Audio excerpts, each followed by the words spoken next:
처음부터 선 총리 후탄핵을 요구했습니다. 거부하신 분들의 책임도 묻지 않을 수 없고 면키가 어려울 것이다. 총리에 대해서 서로 정치권 제밥 노름을 했다고 한다면 탄핵 국면까지 끌고 갈 수가 없었어요. 남 탓을 하기보다는 남 탓이 아닙니다. 자기 탓. 선 총리 후탄핵을 제안했을 때는 이미 대안을 충분히 제시했습니다. 당시 모 대통령 후보는 혁명적 상황 청소 운운하면서 거절했기 때문에 변명을 하지 말고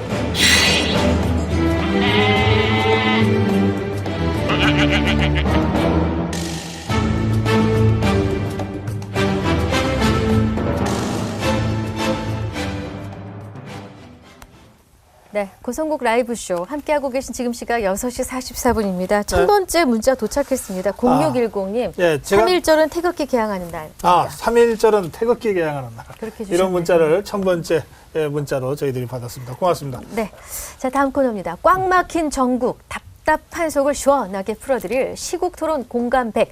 함께해 주실 막강 논객 4분 모셨습니다. 어서 오십시오. 어서 오십시오. 네, 반갑습니다. 바로 질문 들어가겠습니다. 네.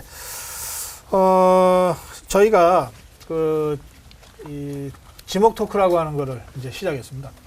딱 상대방 한 명을 딱 지목해서 질문하는 겁니다. 네. 아, 그렇습니까? 네. 근데 사실은 어떤 질문이 나올지 모릅니다. 자, 어느 분이 먼저? 이성원 의원. 이성원 네. 예, 누굴 지목? 제가 박상철 교수님께 좀 박상철 질문하겠습니다. 교수님. 잠깐 질문 30초 이내 대답 1분 이내입니다. 네. 예, 그 노무현 대통령 때 가장 핵심적인 인물이 이제 문재인 그 안희정 두 분이었는데 그때 그분들이 패족 선언을 했거든요. 그렇죠. 그때 패족 선언이 어떤 의미인지 그리고 그 두 분 중에 누가 더 적통인지 한번 좀 의견을 듣습니다. 예. 이 박수현 의원님 답변이 곤란하네. 박수현 의원은 안희정 의원이라면 제일 좋아할 텐데 아니, 시간 끌지 마세요. 할 말이 별로 없어가지고. 근데 이제 참 좋은 이야기를 하셨어요. 이제 패족이라는 그 단어가 어쩌면 지나고 나서 보니까 패족이라는 단어를 쓰고 깨끗이 물러났기 때문에 다시 그 두 사람이 지금 현재 지지율 1, 2등을 하고 있지 않습니까? 문재인과 안희정. 그래서 어쩌면 깨끗하게 물러나겠다는 각오. 사직생이 때문에 돌아왔지 않냐는 생각이 들어요. 그러다 보니까 우리 새누리당이 계셨지만은 자유한국당도 그런 모습을 한번 보였으면 좋겠다라는 말씀드리고 제가 왜 이렇게 시간을 끄냐면 네. 둘 중에 제가 누가 장자인지를 이야기를 하면 물론 노무현 대통령 분명히 아들 따로 있어요. 노건평 씨라고. 그가 장자고 아마 제가 생각할 때는 살아온 자가 장자라고 이번에 당의 후보가 되고 당당하게 정권 교체를 하는 사람이 장자가 될 것이다. 노무현의 정치적인 장자가 되지 않겠느냐 이렇게 생각합니다. 알겠습니다. 시간 됐습니다. 다음 질문은 박상철 교수님께서 지목하셔야 됩니다. 누구에게 하시겠어요? 이리 왔습니다. 김성원 의원님. 의원. 의원님. 그 사람 결점이 좀 있어야 되거든요. 단점이. 그러니까 결점이 없는 사람은 계곡이 없는 산하고 비슷하다는 말이 있어요. 멋이 없어요.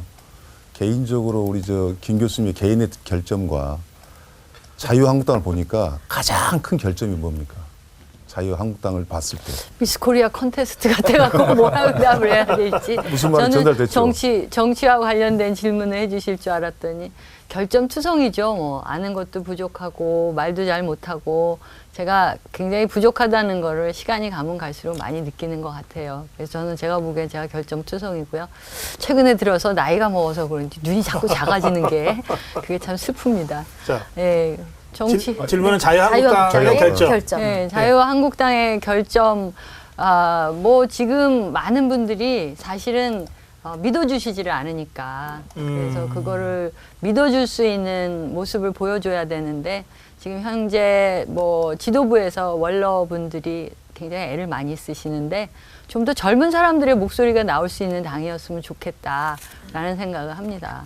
네, 청년들의 이야기도 그리고 또 저같이 평범한 교수도 그렇게 같이 그 당의 쇄신을 위해서 같이 역할을 더 적극적으로 할 수 있는 그래서 환골탈태하는 그런 당을 만들면 좋겠다. 예, 네. 됐습니다. 혹시 반론 있으세요? 없습니다. 예, 네. 그럼 바로 넘어가겠습니다. 네. 자, 김성우 이번엔 의원님. 김성우 의원이 네. 박수현 의원님께서는 지금 안희정 지사님의 대변인으로 알고 있어요. 네, 맞죠? 그렇습니다.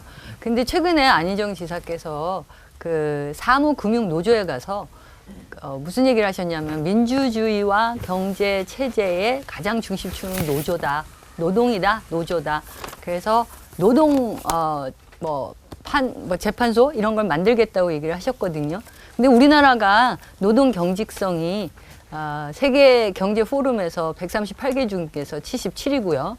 그리고 우리가 제4차 산업혁명이라고 외치고 있는데 그중에 네. 중요한 요소가 노동의 유연성인데 이거 어떻게 연결을 시키시려고 하시는 건지.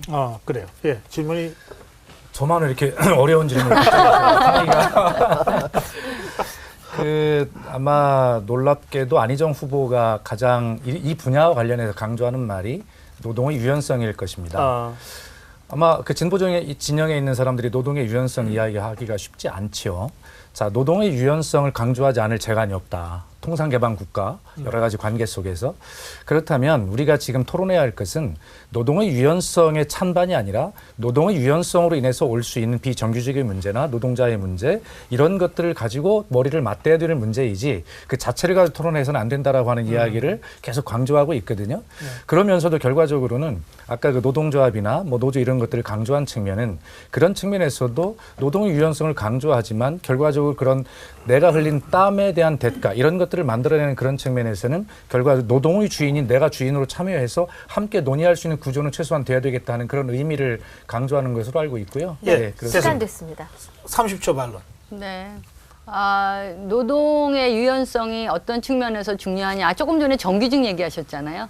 근데 지금 제가 보면 안희정 지사뿐 아니라 많은 분들이 대기업의 10%의 정규직의 표준을 잡고 있는 것 같아요. 그 대한민국에서 현실 가능하지 않습니다. 좀 현실 가능한 대안을 만들어서 기업가들이 중소기업이 9일 안에 당면하지 않고 그리고 청년들이 정말 기쁨을 가지고 일할 수 있는 그런 일을 만들 수 있는 방법이 노조 말고는 없습니까? 네, 여기까지 하겠습니다.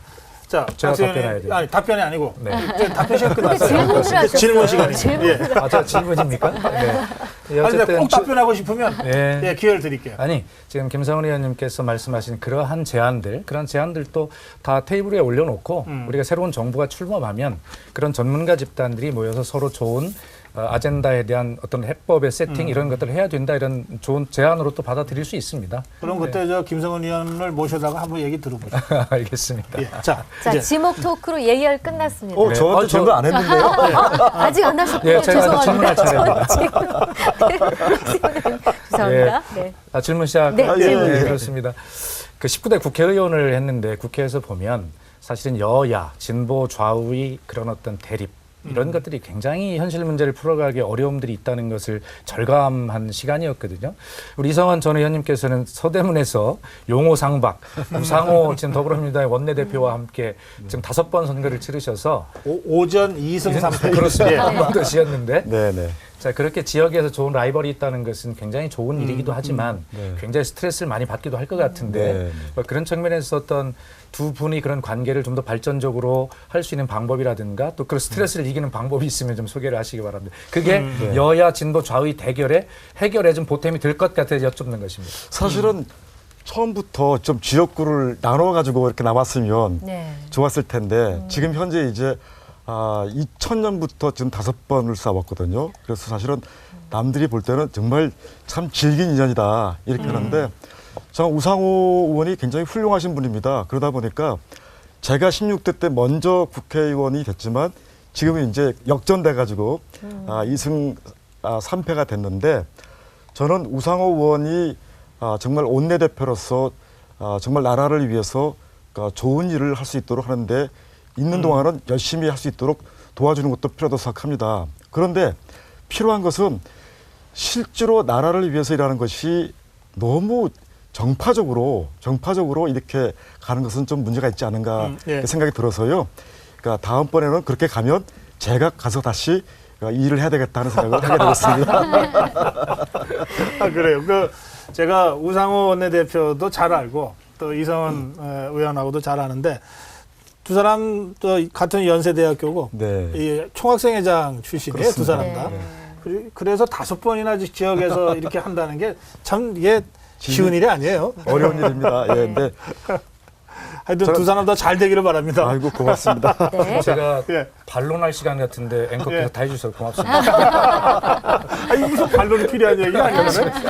자, 자, 예열이 화기애애하게 진행됐습니다. 자, 이제 첫 번째 주제로 가겠잖아요. 이 문재인 후보 지지자들이 비문계열 의원들에게 또 문자 폭탄을 보냈습니다. 내용 화면 먼저 보시겠습니다. 예. 문이 권력 잡는 게 배 아프냐. 내부 분탕질하는 자유한국당 이중대다. 권력 나누어 먹을 국민화하고 있다. 2번 다시 표 주지 않겠다. 이런 내용들이었습니다. 이게 이제 문자로 저런 것들이 갔기 때문에 그대로 저희가 인용해서 보여드리는 건데요. 네. 그 이제 저런 질문이죠? 문자. 예. 네. 문재인 여성 지지자들의 막말 문자 행태 여기에 대해서 문 후보에게 책임이 있다. O. 책임 없다. X. 들어주세요. 들어주십시오. 문재인 후보가 전 문자 폭탄에 책임이 있다고 생각하시면 O를 들어주시고 책임 없다. X. 두 분 다 책임 없다. 책임 있다. 있다. 예, 책임 있다. 이성은 의원. 아니, 들고 토론해 주십시오. 예. 지금 그 문재인 후보 측의 이건 그러니까 블랙리스트가 아니고요. 사이버 테러입니다. 사이버 테러. 정말 저기 보시다시피 그러니까 인격적으로 저렇게 사람을 모독하고 자기들 지지자가 아니면 아예 적으로 상대하는 저런 모습은 정말 심각하게 사람들에게 그러니까 상처를 주는 일이라고 그런데 생각합니다. 저게 문재인 후보가 책임져야 될 일이라고 지금 주장하죠. 왜 그렇습니다. 그렇죠?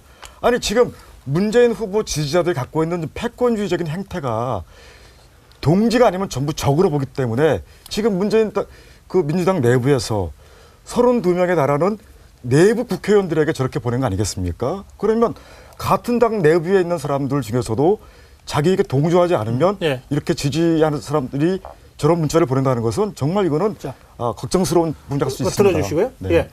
박상철 교수는 책임 없다고 없다. 지금 주장하시는 거죠? 이거 이게 지금 들고 계시죠? 예. X5만 있어가지고 뭐 다른 주관식이 있으면 좋겠는데 책임은 없어요. 문재인 후보의 책임은 없다. 법적, 정치적 책임도 저는 없다고 보지만 굳이 따지자면 원인 제공은 이제 문재인 후보다고 이야기를 할 수가 있죠. 그러나 이제 그렇게 이게 아까 뭐 테러라까지 이야기했는데 그 테러를 하는 분들이 실질적으로는 문재인 후보를 돕는 게 아니에요. 사실 자제를 하고 앞으로 저는 문재인 그 전 대표 같은 경우는 그렇지 않도록 캠페인을요 적극적으로 좀 해줄 필요가 있고 네. 네. 그러나 이제 즐거운 비밀일 수도 있습니다. 문재인 그 후보 본인한테는 이게 당 안의 조직만은 아니거든요. 당 안팎의 지지 세력이 있다라는 것은 정치인한테는 상당히 중요한 거죠. 그러나 이게 알겠습니다. 부작용이 상당히 많기 때문에 좀은 예, 박수현 손을 조절해야 의원도 될 거예요. 문재인 후보가 책임 있는 건 아니다는 거죠? 예, 그런 뭐 법적인 책임 이런 것들을 있냐냐 물으면 없다라고 답변하는 것이죠. 그러나 문재인 대표 역할이 있습니다. 그 전에 뭐 선풀운동의 제안이나 이런 가장 더 유력 후보시고 하기 때문에 그런 사회의 큰 위치를 차지하고 있는 정치적 위치를 감안한다면 그런 어떤 새로운 분위기를 만들어내는데 어떤 역할을 하시는 것 그럴 책임은 있다 이런 생각을 하고요. 네. 또 저렇게 이제 문자를 막 보내는 저런 부분에 있어서 적어도 국회의원들 정치인은 유권자로부터 국민으로부터 어떤 내용의 문자든지 좀 넓은 마음으로 받아줄 필요가 있다. 국회의원들도 아무도 모르는 사람에게 막 문자 보내지 않습니까? 후원해 오라고 하고 후원금 내라고 하고 그렇기 때문에 이런 문제는 좀 정도의 차이는 있겠지만 정치인이라면 국민이 보내시는 건 어떤 내용이든지 좀 수용하는 자세를 좀 받아줬으면 좋겠고 네. 또 이 기회에 문재인 대표께서 책임은 없다 하시더라도 그렇게 좋은 역할을 해야 될 의무는 있을 것 같다 이런 생각입니다. 국민이 보내는 문자라면 받아줄 아량도 필요하다. 그렇습니다. 그렇게 말씀하셨습니까? 예.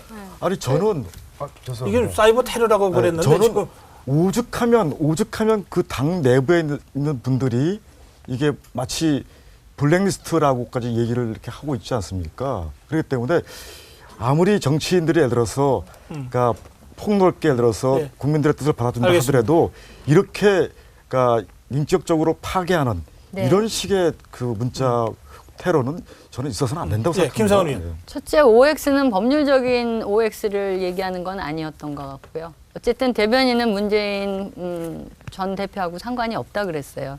근데 제가 걱정하는 거는 이 문자는 바로 분노입니다. 그냥 어떤 대상을 향해서 분노를 표출을 하는 건데 문재인 전 대표께서 분노는 정의의 출발이다. 저는 그거에 대해서 굉장히 불만이고요. 다음 대통령은 반드시 통합의 대통령이 돼야 되고 네. 분노를 끌어내는 대통령은 지금 대한민국에 필요 없다는 조금만 생각을 얘기해도 합니다. 저는. 네. 자, 예. 주제를 바꿔야겠습니다. 아, 이 주제가 꼭 네. 해야 돼. 왜 그러냐면 네. 예, 뭐 30초 드리겠습니다. 너무 예. 두 분이 심각해가지고 테러까지 굳이 쓸 필요는 없고 음. 원인 제공은 문재인 후보가 하고 있다라고 제가 말씀드린 게 뭐냐면 민주당의 그 경선 방식이요. 과거에 무슨 100만 뭐 양성해가지고 그 이 당내 경선 방식이라든가 후보를 뽑을 때 그런 식의 움직임이 절대적으로 필요했었단 말이죠. 네. 그런 조직이 남아있는 것을 100% 수혜자가 문재인 대표가 돼버렸어요, 실은요. 그렇기 때문에 이거 사실 그 바람직한 건 아니에요, 분명히요. 네. 그래서 문재인 대표가 이 부분은 책임지고 진정을 시키는 알겠습니다. 책임은 있지 테러 단어는 좀 너무 심하다. 근데 알겠습니다. 교수님 예. 실제로 이런 문자를 받은 사람들이 다른 아무런 일을 할 수 없게 돼 있습니다. 그리고 정말 이런 문자에 대해서 정말 심각하게 문제의식을 느끼는데 이게 테러 아니고 무엇이겠습니까? 이건 정말 명백한 사이버 테러라고 볼 수 있습니다. 이 주제 이건 여기까지 없어져야 됩니다. 여기까지 네. 하겠습니다. 예. 자, 안희정 지사의 이제 지지율이 하락했습니다. 그 3주차에 처음으로 20%선을 돌파를 했다가 지금 보이시죠? 4주차에 들어서 18.9%로 하락을 했습니다. 예. 그래서 이게 저 선의 발언이 선언이지? 있었고 뭐 네. 또 분노 얘기가 있었고 그게 영향을 줬다고 봐야 되나요? 아마 저희는 이런 제가 이제 안희정 캠프의 대변인이기 때문에 네. 그냥 편하게 말씀을 드리겠습니다. 실무적으로 너무 가파르게 지지율 상승을 하고 있어서 이게 언젠가 한번 덜컥거리겠다 자연스럽게 그래서 한번 뭐 조정기를 거칠 거라고 생각을 했는데 그것이 너무 빨리 올랐고 너무 빨리 온 느낌이 있고요. 네. 또 말씀하신 대로 선의의 발언이 문제였다면 그것이 또 겹친 측면이 있다 이렇게 보는데 생각보다는 그렇게 많은 지금 하락이라고 표현하셨는데 20% 저희가 처음 넘었었거든요. 잠깐 넘었다가 네. 이제 그 왔다 갔다 하는 중간인데 예. 아마 이런 것들이 약간의 조정기다? 그래 약간의 조정기라고 알겠습니다. 그렇게 파악을 하고 있습니다. 아니 뭐 네. 저 캠프에서 다르게 어떻게 설명하겠습니까? 약간의 조정기고 곧 다시 반등할 거다 이런 말씀이죠? 그렇습니다. 예. 자 그런데 지금 역시 호남 민심이 이거 야권 더불어민주당의 후보 결정에 제일 중요하지 않겠습니까? 그래서 저희가 이런 질문을 준비했습니다. 호남은 누구를 선택할까? 더불어민주당 후보하고 또 국민의당하고도 지금 경합하고 있지 않습니까? 호남에서는. 그래서 써주십시오. 주관식입니다. 예. 네. 문재인, 안희정, 안철수, 이재명 뭐 이런 야권의 유력 주자들이 지금 뛰고 있습니다. 손학규도 있고. 자, 그런데 국민 전체가 아니고 호남 민심은 이 중에서 누구를 선택할까? 써주십시오. 저도 써야 됩니다. 아, 그럼요. 솔직하게 써야죠. 예, 솔직하게 네, 써야죠. 예. 정치적으로 쓰지 마시고 그냥 솔직하게 쓰십시오. 이 야권에서 호남 민심이 누구를 선택할까가 중요합니다. 뭐 상대적으로 얘기하면은 보수 진영은 TK 민심, PK 민심, 영남 민심이 누구를 지지할 것인가가 또 중요하지 않겠습니까? 현실적으로. 예, 그런 면에서 저희가 호남 민심만 일단 질문 드립니다. 들어주십시오. 에이, 한 사람을 써야 됩니다. 한 사람을. 자, 역시 문재인입니까? 네. 문재인. 그다음에 안희정입니까? 네. 예. 문재인이고. 제가 좀 치사하게 썼어요. 잘 모르겠어요. 그 안이 누구입니까? 안철수입니까? 안희정입니까? 안철수 얘기하는 겁니다. 아, 그러니까 이게 네.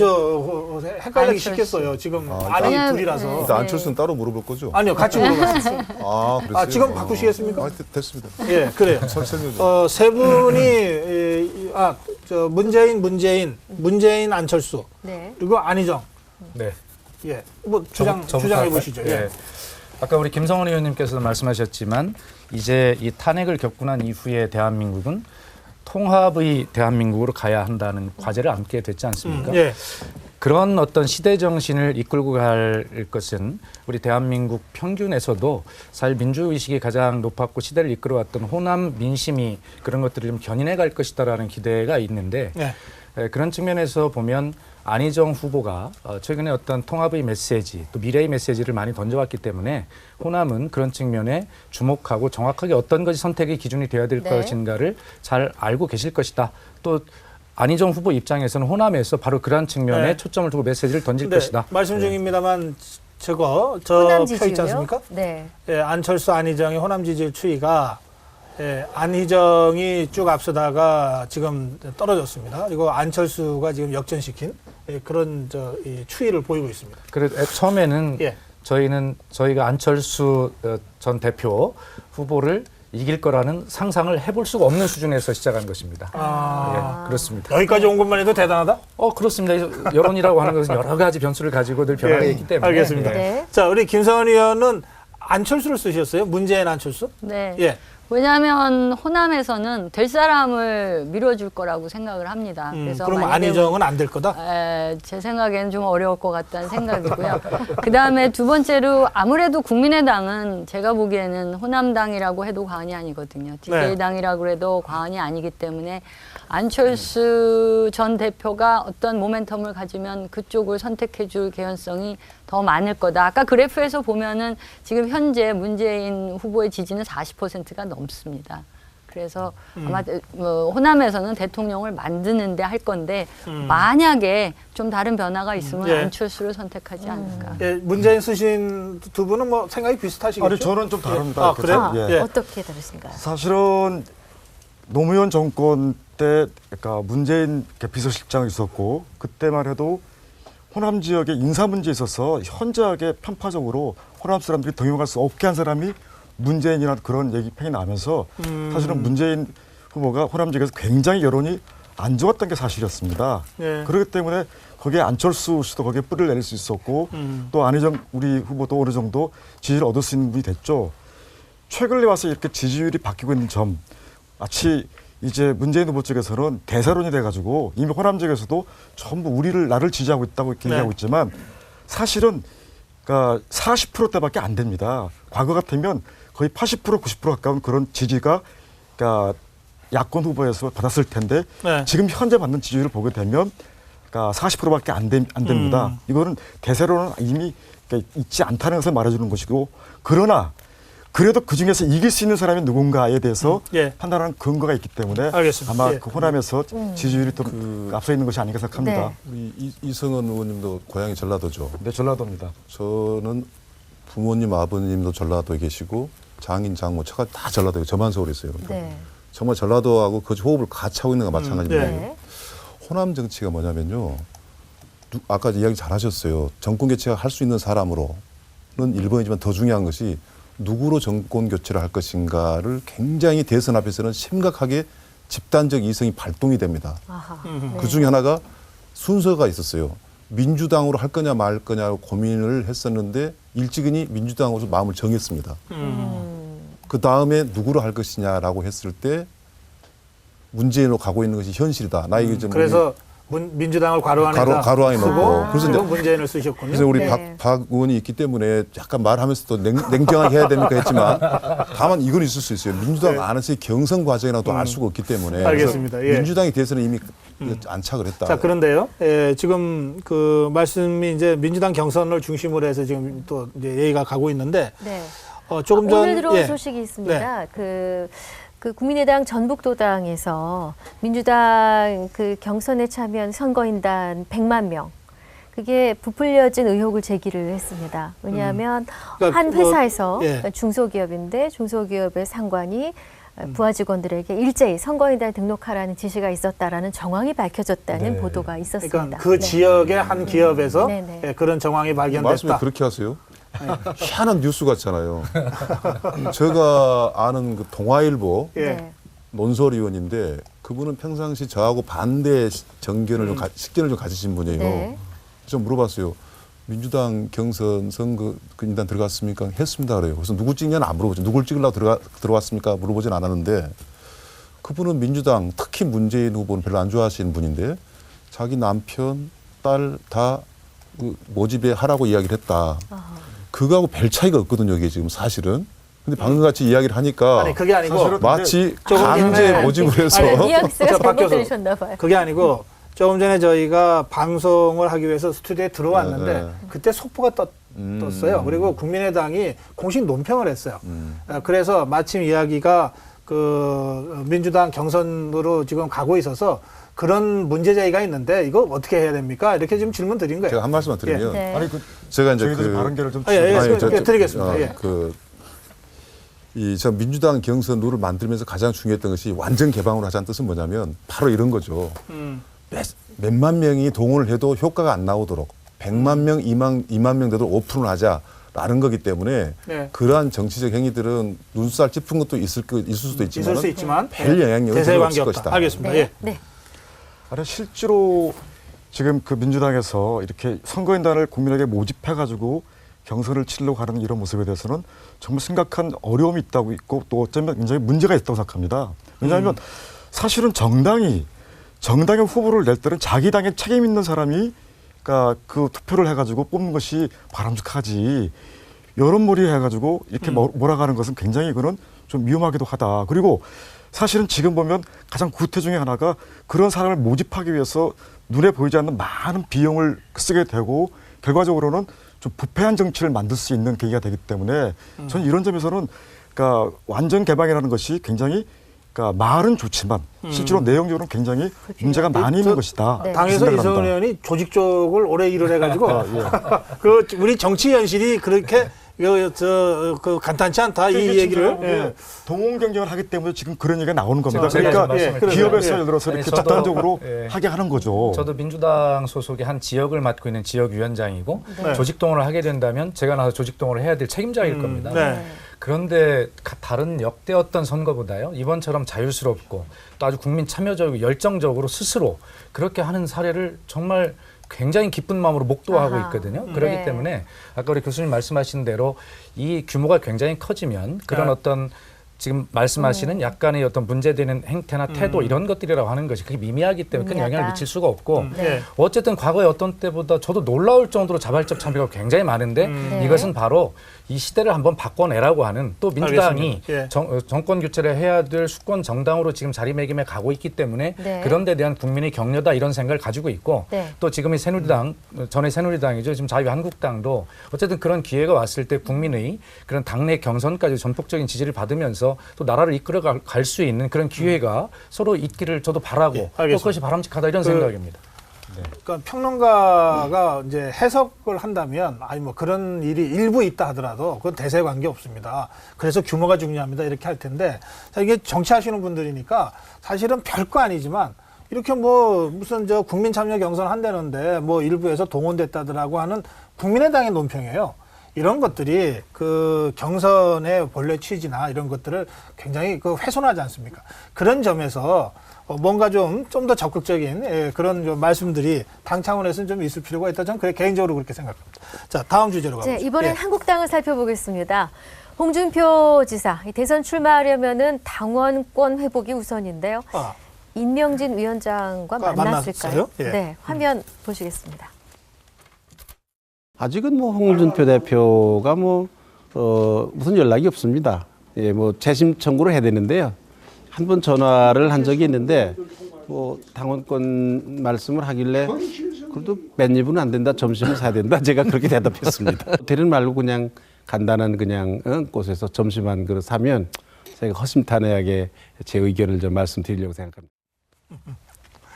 그래서 오늘 두 분이 만나셨어요. 네. 오천에도 점심을 같이 먹었죠. 네, 네. 오늘 사실 저도 창원에 내려가야 되는데 방송 때문에 못 나왔습니다. 아, 시간을 그래요? 맞출 수가 예. 없어서. 그래요.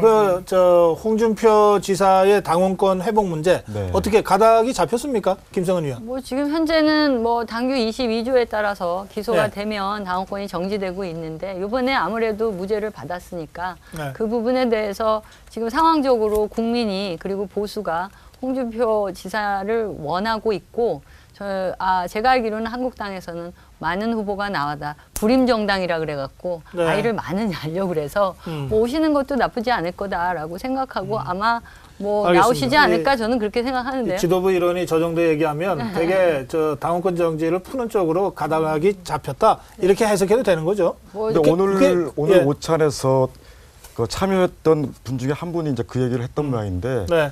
일단 그 문제에 대해서는 좀 더 이제 예, 지켜보자고 알겠습니다. 이렇게 예. 떠오릅니다. 예, 자, 네. 그런데 제 질문은요. 아까 저 김성은 의원 말씀하신 대로 자유한국당이 후보든 못 낼 줄 알았는데 숫자로는 제일 많은 후보가 이미 출마 선언을 했고 또 준비하고 있답니다. 그 얼굴을 좀 띄워주실까요? 예. 저렇습니다. 이인재 의원, 원유철 의원, 안상수 의원은 다 출마 선언을 했습니다. 했고, 김문수 전 지사, 김관영 지사, 준비하고 있다 그러고요. 김진 위원도 출마 선언을 했습니다. 그리고 조금 전에 홍준표 지사 지금 저희들이 논의하고 있고요. 그 밖에도 조경태, 정우택, 이완구 이런 정치인들이 지금 뭐 이런저런 생각들을 하고 있는 모양이고요. 이 그림에는 없습니다만, 예, 누구요? 김태호 의원도 있습니다. 아, 예, 김태호 전 의원도 있고요. 그림에는 없습니다만은 황교안 권한대행의 출마 얘기는 지금 계속 나오고 있습니다. 또 지지율도 보수 후보들 중에서 제일 높습니다. 자, 질문 드립니다. 황교안 권한대행을 포함해서 홍준표 지사나 뭐 하여튼 이런 사람들 전부를 포함해서 보수가 후보를 낸다면, 자유한국당에서 후보를 낸다면, 또는 폭을 넓혀서 유승민, 남경필 후보가 뛰고 있는 이 바른정당까지 포함해서 전체 보수에서 후보를 낸다면 누가 제일 경쟁력이 있겠는가? 주관식으로 써주시기 바랍니다. 이때 상대를 여러분들이 상정하셔야 되는데, 박수현 의원님은 안희정을 상정하셔도 됩니다. 알겠습니다. 예, 대체로 문재인 후보가 1등이기 때문에 문재인 후보가 야권의 후보로 나올 경우에 문재인 후보에 대적할 만한 보수 후보로 그중 경쟁력이 있다면 누가 있겠는가? 이렇게 써주시면 좋을 것 같습니다. 예, 자, 바로 쓰셨습니다. 예. 들어주시고요. 유승민 후보가 나왔네요. 한 표. 네. 홍준표 후보가 나왔습니까? 예, 홍준표 지사가 한 표 나왔습니다. 그 다음에 또 누구죠? 예, 황교안 권한대행이 나왔고요. 그 다음에서 경선에서 이기는 분. 아니, 그런 데가 없습니다. 사람 이름을 쓰십시오. 사람 이름으로. 아니, 그런데 아니, 사람 이름을 써주십시오. 실제로 경선을 해야 되기 때문에. 아니, 이거 다 좋은데요. 네. 아니, 그렇게 따지면 제가 이 두 분한테도 질문을 못 드리죠. 그래요? 예? 네. 아까 제가 야권의 호남 민심이 누구를 지지하겠느냐고 하는 참 답변하기 어려운 질문까지 그렇죠. 어쨌든 하지 않았습니까? 네. 자, 들어주십시오. 네. 이선 전 의원은 황교안 권한대행을 네, 썼습니다. 네. 여권의 두 패널은 황교안을 쓰셨습니다. 예. 저는요, 황교안 대행은 인용이 되든 기각이 되든 그 정서에 가면 출마를 못 할 겁니다. 과거에 좀 다른 케이스지만 고건 총리도 그 총리직을 유지를 못했어요. 예. 대행이란 자리에서 어디로 갈 것인가. 그런데 그 홍준표라고 왜 적었냐면 바로 옆에 이제 우리 박 의원님은 유승민이라고 적었는데 바른정당은 경우에 따라서 제3지대로 빠져나갈 가능성이 상당히 높을 수가 있겠다. 거기에 파트너가 국민의당이 될 수도 있겠지만 근데 자유한국당 같은 경우는 현재 자유한국당 옷을 이길 만한 사람들이 없거든요. 왜 1%, 2%밖에 안 나오냐면 당 말고도 자기 지지 있는 사람이 없어요. 기질이 있는 사람이. 근데 어떤 옷을 입혀도 자기 모습을 보일 수 있는 사람이 바로 제가 볼 때 이제 홍준표 지사인데 과연 이제 그 대법원까지 이제 그 판결이 끝까지 갔을 때 뭐 그런 것이 과연 흠이 전혀 안 될 것인가 라는 것은 저는 이제 장담할 수 없습니다만은 현재 기세로 봐서는 알겠습니다. 자유선진당을 좀 끌고 갈 사람은 홍준표 우리 지사가 교수님께서 대선 구도의 특성이라는 것을 좀 무시하시는 것 같은데요. 대선 구도는 가면 결국 그러니까 보수 대 진보 이렇게 가게 돼 있습니다. 그렇게 되면 지금 보수 세력 내부에서 약간의 기울어진 운동장이라고 말을 하지만 결과적으로 될 수 있는 사람이 결국 하나로 모이게 돼 있습니다. 네. 그런 면에서 지금 여러 명의 후보가 나와 있지만 저희가 볼 때는 앞으로 그러니까 탄핵이 만약에 인용됐을 경우에 조기 대선을 치르게 되는데 60일이라는 시간이라는 것은 민심을 몇 번씩이나 바꿀 수 있는 그런 시간입니다. 그렇기 때문에 지금 현재 예를 들어서 문재인 후보가 앞서겠다 그래가지고 마치 모든 것이 다 알겠습니다. 되고 예. 그러니까 새누리당 보수 자유한국당이 안 되는 것처럼 말씀하시는 거는 알겠습니다. 상당히 그거는 잘못된 판단이다. 저도 이 자리에서는 선거를 제일 많이 치러본 이상원 의원이 60일이면 몇 번씩 바뀐다. 예, 그러면서 황교안 대행을 얘기했습니다. 네. 유승민 후보 얘기했네요. 지금 이제 범보수를 네. 다 포함하기로 한 거죠. 아, 그렇습니다. 네, 예. 그래서 저는 유승민을 했는데 네. 이번 사태, 국정농단 사태를 겪으면서 우리 그 여론조사 여러 가지를 하고 있는데 거기를 보면 굉장히 중요한 하나의 흐름으로 형성이 되고 있는 것이 과거에는 어떤 주제를 가지고 여론조사를 하더라도 자기가 지지하는 정당이나 진영에 수렴하는 이런 양상들을 보여왔는데 이번에 그런 것이 무너지고 있죠. 다시 말해서 이번엔 보수와 진보의 구분이라고 하는 것이 이번 대선을 계기로 해서 크게 저는 좀 약해지지 않을까 이렇게 생각을 하고 있습니다. 자, 대한민국의 미래를 어떻게 만들 것인가, 미래 가치를 놓고 경쟁하는 대선이 될 것입니다. 그런 측면에서 보면 미래를 향해서 나아가는 이 50대 젊은 어떤 후보들이 경쟁의 장, 네. 국민은 바로 이러한 한 곳에서 희망을 발견하고 싶고 거기에 대한민국 미래를 예. 맡기고 싶어 할 것이다. 네. 그런 측면에 보면 지금 비록 미약하지만 안희정 후보와 그다음 유승민 후보 같은 그런 미래 가치를 놓고 경쟁하는 이러한 지금 젊은이들 경쟁의 알겠습니다. 장으로 네. 국민은 지금 만들어줄 것이다. 박 이렇게 의원님 생각합니다. 말씀은 그래도 컨텐츠 있는 사람은 두 사람이다 이 말씀. 네. 그렇습니다. 말씀 중에 죄송한데 아니 좀 쉽게 좀 하시지 그걸. 지금 저 샵 4560 문자로 그 보수의 후보가 누가 될 것인지 쭉 지금 저 답변이 오고 있는데요. 네. 황교안 권한대행이 압도적으로 많고 예. 그리고 홍준표 의원도 있고요. 예. 근데 유승민 의원은 없습니다. 그래서 전화도 좀 그리고 7117님이 박상철 교수님께 뭐라고 하시죠? 제가 저거 황교안대- 홍준표는 너무 역선택 이렇게 답변을 주셨어요. 네. 자, 세 분 설명을 드렸고요. 네. 김성은 의원. 뭐 홍준표 지사께서는 이재명 그분처럼 상당히 시원하게 뭐 사이다면 콜라 같은 말씀들을 많이 하실 것 같지만 이번에 대통령 권한대행을 하면서 황교안 그 권한대행께서 국민에게 전달하는 이미지가 나쁘지 않은 것 같습니다. 네. 그래서 중심을 잡으면서 실수 없이 과오 없이 사실 뭐 먼저 총리를 선택하고 네. 그리고 탄핵을 하자 그랬는데 그때 걱정되는 거는 이번에 권한대행 하는 사람이 뜰 거였었거든요. 근데 이제 야당 쪽에서는 그거에 대한 책임을 너무 두려워하다가 못하게 된 거고. 네. 근데 뭐 황교안 권한대행께서 인품이 훌륭하신 것 같은데 너무 안타까운 거는 박근혜 대통령의 이 탄핵으로 얼룩이 져 있어서 그거를 어떻게 알겠습니다. 지울 수가 있을까. 제가 그게 조금만 더 걱정이죠. 설명을 좀 드리면 사실은 반기문 총장이 중도에 사퇴했던 것은 자기를 뒷받침해주는 당이 없었기 때문에 그렇습니다. 그래서 어느 순간에 사라져버린 거죠. 그러나 지금 현재 황교안 대행 같은 경우는 우리 자유한국당 내부에서도 예. 제일 원하는 후보가 되기 때문에 알겠습니다. 충분한 경쟁력을 가지고 있다고 생각합니다. 이게 사실 그 지지난주까지는 이 보수 진영의 후보 가지고 이렇게 길게 토론을 안 했습니다. 네. 예, 진보 진영이나 야권의 후보들 얘기하기도 바빠가지고요. 네, 네. 근데 이제 조금씩 보수 쪽 얘기도 하게 되는 것도 어쨌든 약간의 변화 뭐 네. 이런 걸 느끼게 됩니다. 사사 의원이 유승민 의원 나왔습니다. 네. 5194님이요. 딱 띄우니까 5194님 문자가 보이는데 고상덕님 잘하십니다. 저 고성국입니다. 그 옆에 계신 분 성함을 몰라서요. 예, 저는 이익선입니다. 네. 저 박상진 앵커, 저 PD, 저 이익선 앵커 저 이름 좀 띄워주세요. 자, 다음 주제로 넘어가겠습니다. 예. 네. 특검 수사 연장이 불어된 가운데 야권에서는 황교안 대행 탄핵안을 발의하기로 했습니다. 예. 관련 발언이 있는데요. 이거 듣고 질문드리겠습니다. 네. 지금 황교안 총리 특검 연장 거부로 국정 혼란을 가중시켰습니다. 정말 이 모든 책임들을 황 총리는 져야 한다는 점 분명히 밝힙니다. 야당 입장에서는 그러한 초강력수를 둘 수밖에 없었지 않았겠는가. 저는 야 3당 대표님들의 그 합의를 존중합니다. 헌법적 절차에 임명된 권한대행을 탄핵한 데로서는 초헌법적인 발상으로 저는 보고 있고요. 이거는 사실상 불가능한 일들을 하겠다는 이 정치 공세로밖에.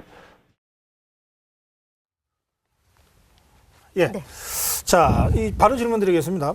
황교안 대행, 권한대행에 대한 탄핵 얘기가 야권에서 나오고 있는데 탄핵 될 거다고 생각하시면 O를 들어주시고 여러 가지 이유로 안 될 거라고 생각하시면 X를 들어주세요. 자, 빨리 들어주십시오. 네. 탄핵 될 거다 O, 탄핵 안 될 거다 X. 탄핵 될 거다 두 분. 왜 이걸 택했냐면요. 예. 탄핵 안 될 가능성이 참 높아요. 네. 그러면 X를 드셔야지. 그런데 예. 저는 저는 탄핵을 찬성하거든요.